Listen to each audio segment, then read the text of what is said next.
उम्र भर गालिब यही भूल करता रहा, धूल चेहरे पे थी, आईना साफ करता रहा. Any pandemic or any crisis which comes, it comes with both the shades. It is your choice what you want to look at. So one of my friends called and he asked, "What are you doing? You are enjoying your life?" He said, "Enjoying my life? I am at work." So he asked, "Do they chain you at work? 70 minutes है तुम्हारे पास." You remember that dialogue? That is what coaches do. They don't play. They actually make you win. This is something which is very important for India Inc. to realize and start investing in coaching. As of now, I see there are corporates who invest in coaching and there are corporates who are not sure about it, whether we should do it or not. HR starts with business. First understand the business, and if you start talking in business language, you are solving business problems related to people. All the startups are there solving problems. All the professionals are also there solving problems of customers. Yes, that is how we should look at ourselves.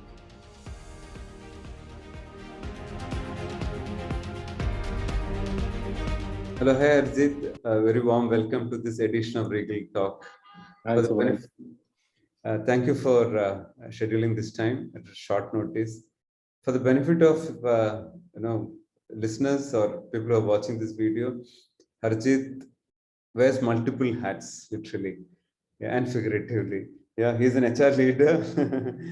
He's an author. He's a published author. You should look up that book. I have that copy. It's a must read for all leaders. He's a poet. He's a visionary for sure. He's also an influencer, not just LinkedIn, even otherwise. He's also, primarily why he's here, why we have invited him for this edition is that his primary role at work is an HR leader. So that takes me to the first question, Harjit. Additionally, Harjit is an engineer. That's his background from IIT, MBA from Narsee Monchi, and he's also an INSEAD alum. He has worked with some big brands like Tata Motors, Nicholas Piramal, Reliance Group, and now he's working with Reliance Jio as Senior Vice President HR. And for me, Harjit is someone who epitomizes the life balance of work and life in a way that he's one of the most popular poets from the corporate world for sure. To that extent, he's able to keep that part of him very alive, the poetic part of him, and he looks at life also similarly. Yeah, more of it as we get into this conversation. As an HR leader, Harjit, which is the primary focus of this series, how has been life for you at work since the onset of the pandemic? So Subhash, I thought when you were talking about me, you will say, when I see Harjit, I see a friend. He is my classmate. So look, that is how I see you. It's a honor. Yeah, thank you for that. Yeah, sure. And look, life has been tough for everyone during the pandemic. We never experienced, say, a home arrest or a jail kind of environment, which we have all gone through. Sure. Of course, look, anything which you see, any crisis you see, there is a positive side to it. So if you start looking at, okay, what has changed because of this pandemic? In terms of business, earlier we thought that business cannot be conducted in this manner. Now, corporates are becoming more digital and business is being conducted in a digital manner. When we were at work, we always script about we are not getting enough time with family and what is happening and is this the life we want to lead. So maybe God has listened to everyone's prayers and said, okay, you wanted to be at home, so be at home, experience that life also. And that is why now people want to move to a hybrid kind of thing. They don't want to go back to either that work or this world which they are living. Because when you are in a confined space, not everyone finds that liberating. People find that suffocating also. So um, I would say any pandemic or any crisis which comes, it comes with both the shades. Yes. It is your choice what you want to look at. I try to look at the positive side of life, and whatever is not positive, let's try to make it positive. Sure. Yes, thank you. It's our choice. That's the key word I pick up. It's also an opportunity to look at the positive. You know, Harjit, I have conversations with a lot of cross section of leaders from diverse geographies and background, and also some of the aspiring coaches who train with us to become coaches like us. You know, the collateral. I don't know. The collateral damage to this whole thing is also how it is impacting people at the emotional, mental, and yesterday I was talking to some SEO. He said also spiritual, how it is impacting people, right? And as an HR leader, you're right in the middle of it. So, what has been your single biggest challenge as an HR leader? I would invite you to share how you have seen it, and also what have you heard from your friends from the HR industry? The biggest challenge managing this pandemic. If you see the Nazi camp, which was there, and people were being put together, they were being tortured. The people who survived were the people who were thinking that how the life is going to be in future. They had a very positive view of life, and that is how they survived. Yes. So we know the formula that if you are in a tough situation, then the only thing which can keep you alive or keep yourself positive, it is not easy to keep yourself positive, because suppose you are sitting alone and everyone is talking about, say, n number of things which are happening, and you also think what might happen in future. This is the uh, uh, most difficult thing to handle: ambiguity.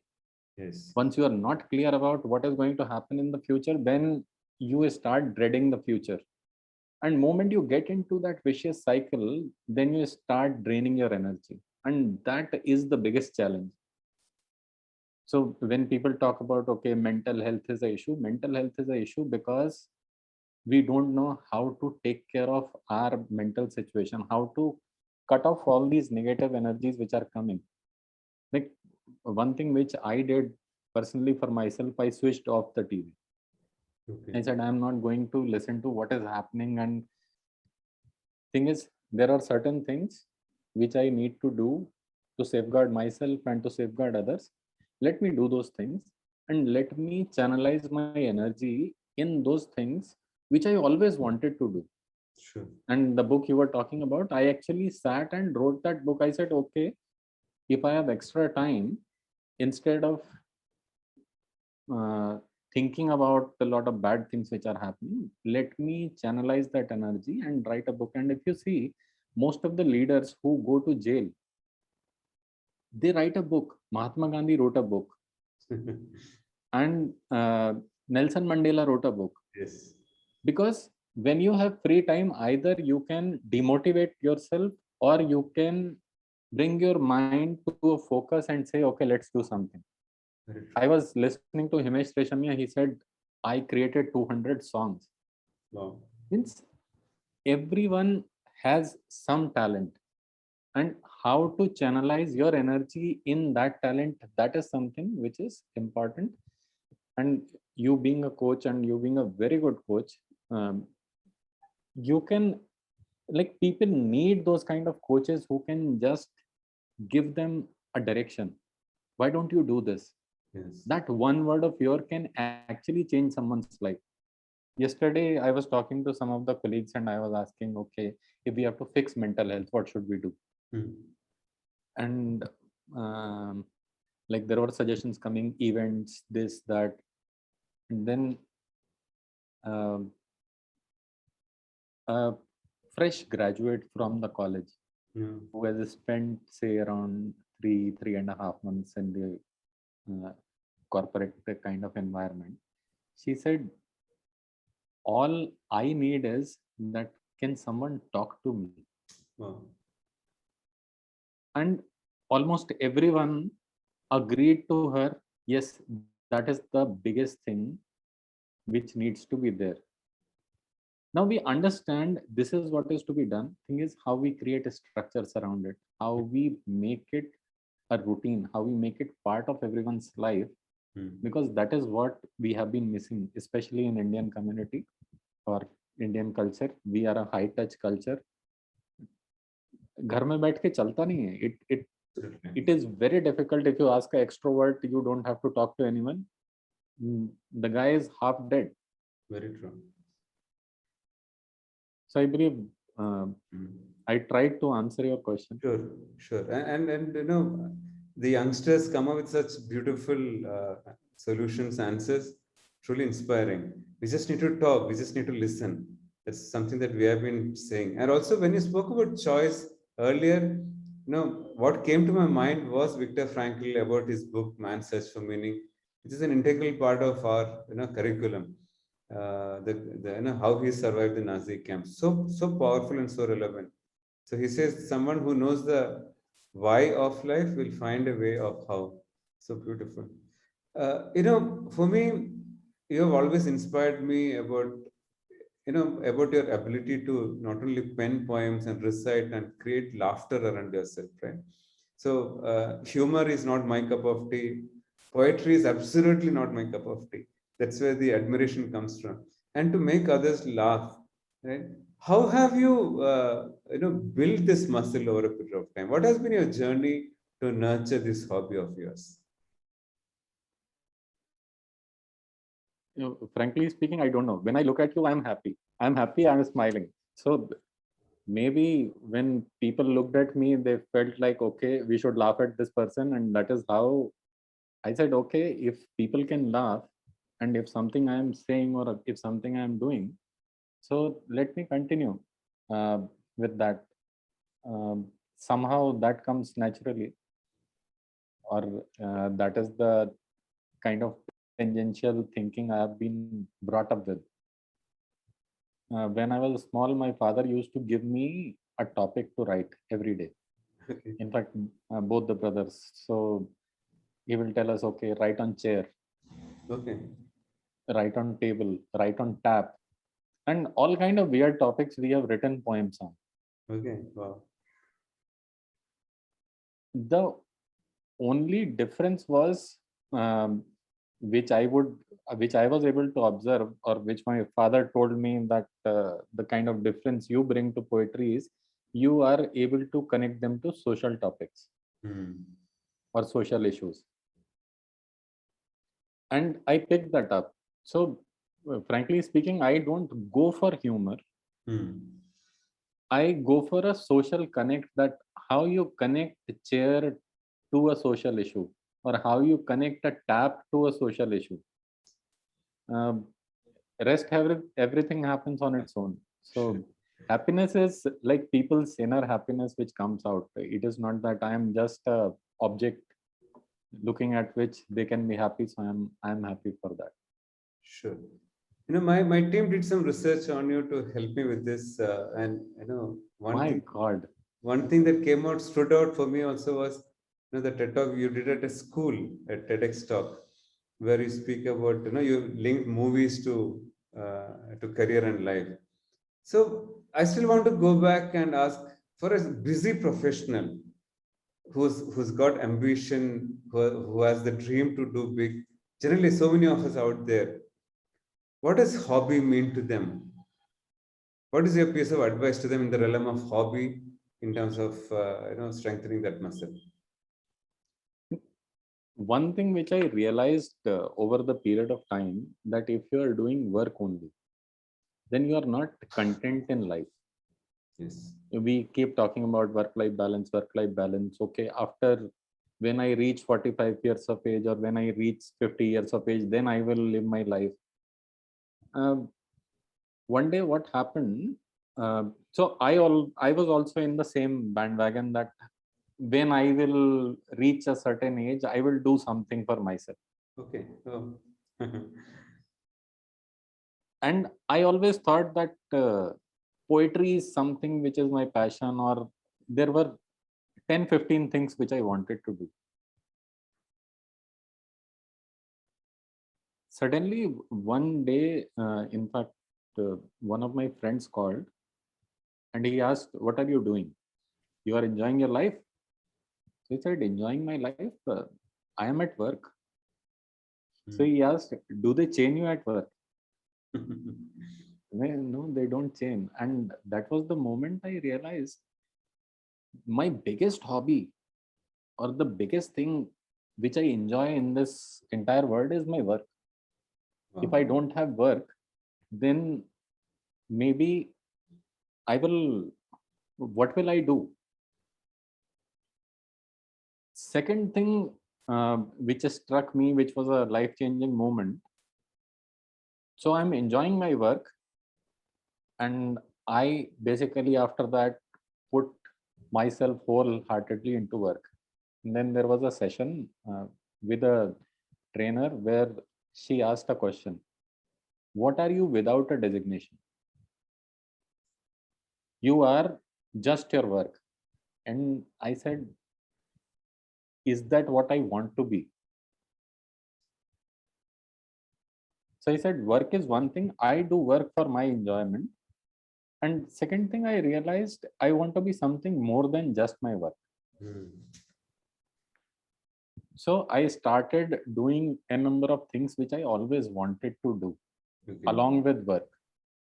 And when you are doing something passionately or pursuing something, then you start realizing that you are good at certain other things also. Absolutely.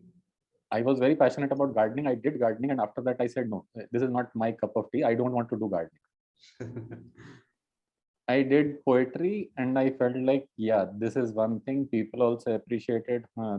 This is something which you can build on.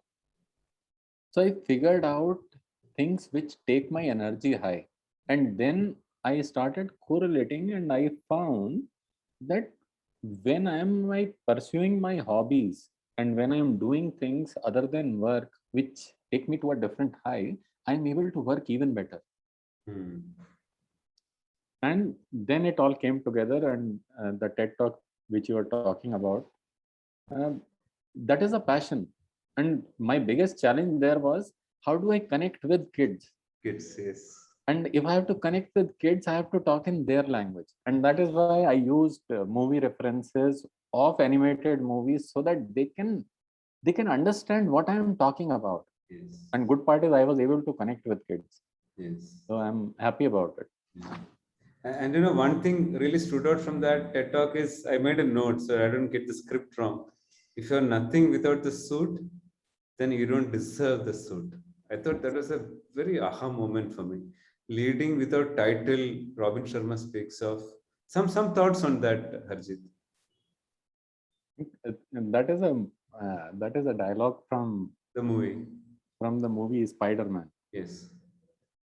And that is something which is like, when I start work, and this has been there since my first assignment with Tata Motors, I never looked at what chair I am looking at. I always looked at, okay, this is a problem which needs to be solved. Let's solve it. Hmm. And moment you start solving problems, then you are not thinking about what is your designation or what is the designation of others. Moment, um, actually, I can't think of working in any other way. That is how the life has been for me. It has been a practice for me. So means it doesn't matter much. Hmm. Beautiful. It's an opportunity to solve the problems, nothing else. Yep, we are there in this world to solve certain problems. All the startups are there solving problems. All the Yes, professionals are also there solving problems of customers. yes, That absolutely. is that is how we should look at ourselves. Absolutely. So, just to shift into another favorite topic that we intend to cover this, you are someone who's familiar with professional coaching, a part that I'm part of. Uh, how does coaching fit into the evolving leadership from an HR leader's point of view? What is your take on it? 70 minute है तुम्हारे पास. You remember that dialogue? It was that speech, it was that coach's conviction which got the medal for that team. Although that was a movie, but if you see this Olympics, Yes. we are saying our Neeraj Chopra has done a wonderful job, PV Sindhu has done a wonderful job, Loveleen or our hockey team or Mirabai. Yes. Have you seen when PV Sindhu was winning, there was one guy who was sitting in the corner. He was out of his chair all the time. Or hockey team, the guy was standing outside and means he had expressions on each and every goal and each and every miss. Yes. That is what coaches do. They don't play with you, but they help you play. They actually make you win. Today we have won not only because of players, we have won because of coaches. Yes. We did not compromise on, we did not say, no, you have to take Indian coach only. Yes. He said, the best in the world. Yes. Go for it. And that is how you will get the medal. Yes. Now, point is, in corporates, we need to realize, like all these people participate in games competition, we are also in a competition with other players in the market. So the people who are playing for you, the teams who are playing for you, they also need coaching to play better. If we undermine that, it is not that India was not playing, or India can play without a coach also. Very true. But will India win? And your wins also depend upon the quality of coach. This is something which is very important for India Inc. to realize and start investing in coaching. As of now, I see there are corporates who invest in coaching, and there are corporates who are not sure about it, whether we should do it or not. Correct. To my mind, the way coach is part of the team in Olympics, coaches should be part of the teams and they should be having equal stake in the success of the team. Like you have a product team, put a coach for the product team. Correct. You have a sales team, put a coach for the sales team, along with the sales leader. This guy is looking at numbers, this guy is looking at where your skill gaps are, how to fill those skill gaps, telling them this is what you need to do to improve performance. That piece somewhere is missing. And once we start doing that, you see the corporate performance can jump multifold. Sure. And this is where the corporate environment is also moving. Great. Happy to hear that the corporate environment is also moving. One question that we often get is, especially from young HR leaders, what does it take a young HR leader to work towards the C-suite? What is your advice for them? I will tell you a story. Sure. So there were 3 guys sitting, one engineer, one doctor, and a business guy. Okay. So they were discussing, when can you buy BMW? Okay. So engineer, doctor said, I will take say around 6 months to buy a BMW. Sure. Engineer said, look, I will take around 1 year to buy a BMW. Sure. And the business guy said, look, I will take 5 years to buy BMW. Sure. So they asked, how come you are a business guy? So why will you take 5 years? We thought you will buy it in 3 months or something. Sure. He said, boss, it is a big company. Okay. But Sure. there is a difference in the thought process. Sure. If Beautiful. you think you are a HR guy, then how will you grow? You should start thinking, I am the business guy. Moment you start thinking you are the business guy, you will actually grow into C-suite. Brilliant. Where our young HR professionals miss out is they just focus on HR. HR starts with business. Yeah, very true. First, understand the business, and if you start talking in business language, you are solving business problems related to people. Sure. Which have impact on business results. Moment you start seeing your job in this manner, you're already climbing that journey, or you're already on that path of coming in the C-suite. Brilliant. No, I think that's a great answer, something that young HR leaders should reflect on.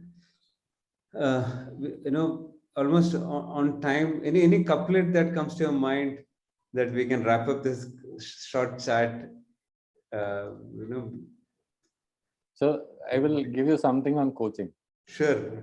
उम्र भर गालिब यही भूल करता रहा, उम्र भर गालिब यही भूल करता रहा, धूल चेहरे पे थी, आईना साफ करता रहा.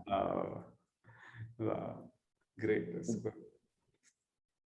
So if you have a coach, you will not get into this kind of dilemma. Certainly. If there is some kind of dust on your face, you can actually wipe it off rather than looking yourself in the mirror. Yes, very profound. Yes. Actually, by the way, mirror is one of our most popular metaphor for a coach. You just have to hold the space for the client without any attachment. Just reflect. Right. This is such a beautiful couplet. Thank you, Harjit. Anything else that I missed asking you that you want to share before we say bye for the evening? No, it is good to see you after a long time, and all the best to you. And I believe you are doing a great job by taking this kind of message to people. Yes. And this is very important at this juncture. Yes. Because a lot of people need to be talked to. Yes, very true. Very true. And we keep the conversation on, Harjit. Again, great connecting. I don't say thanks to a friend. It's pleasure talking to you. God bless. Yes, same here. Bye-bye. Bye.